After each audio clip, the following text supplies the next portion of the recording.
everyone, so for today's video, it's going to be my September 2020 bullet journal setup. It's going to be a quick and easy bullet journal setup. I just didn't want to spend too much time doing a setup this month, so I decided to use a lot of blues and purples, and I'm doing just simple leaves and foliage. Last month was my August tie-dye theme, and instead of using all of the colorful colors of the rainbow that I did for the tie-dye theme, throughout the month I ended up using a lot of blues and purples. So that's why I just went with these colors for this month.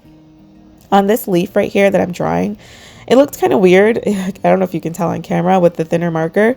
So I decided to go over it with a thicker, darker marker.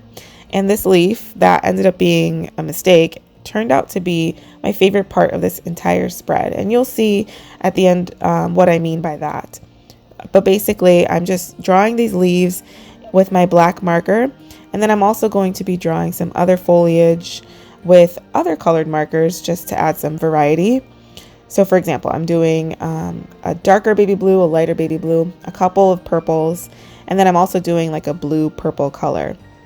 I'm using a variety of markers, so I'm using my Tombow dual tip brush pens with the pastel pack, and I think I've also used the bright pack, and I'm also using the Crayola super tips.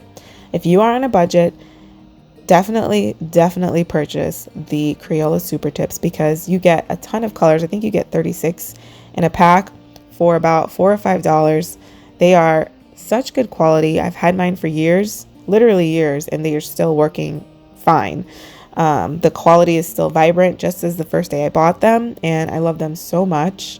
I know I talk about them a lot, and I use them a lot off camera, but I'm going to try to incorporate them a lot more on the screen because it's an affordable option for those who are looking to start journaling but are on a budget. Believe me, I understand.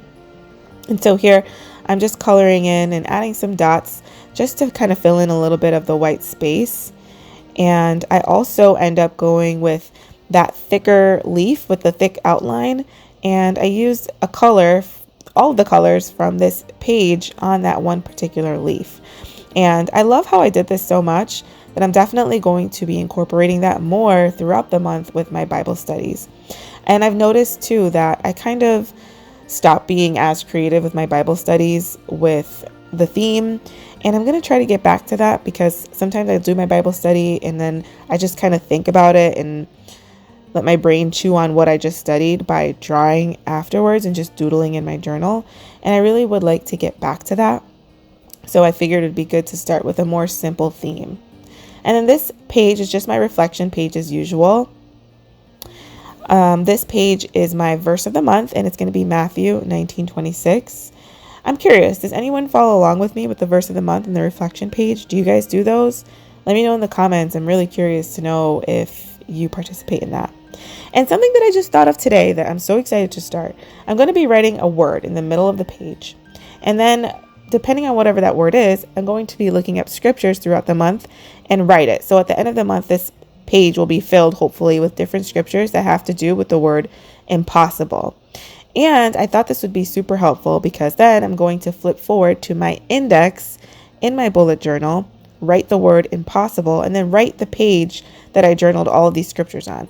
That way, if I'm struggling that day or, whatever, I can just open up my index, look for the word impossible, and see what page that I journal all those beautiful scriptures on and read it. And that will just help to encourage me. I'm going to do this every month with different words. So like the word faith and prayer and persistence, different words like that I plan on doing every month.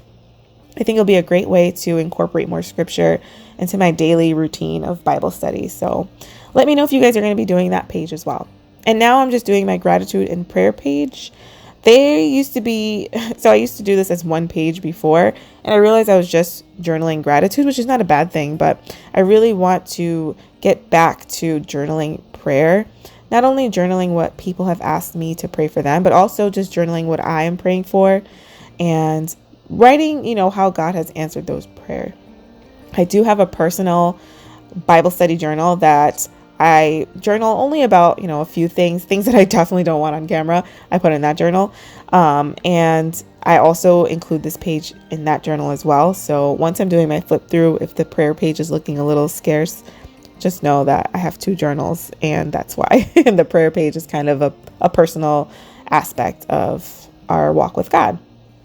And so with these pages, I decided to do the titles opposite, and then I did the little leaves opposite from each other as well.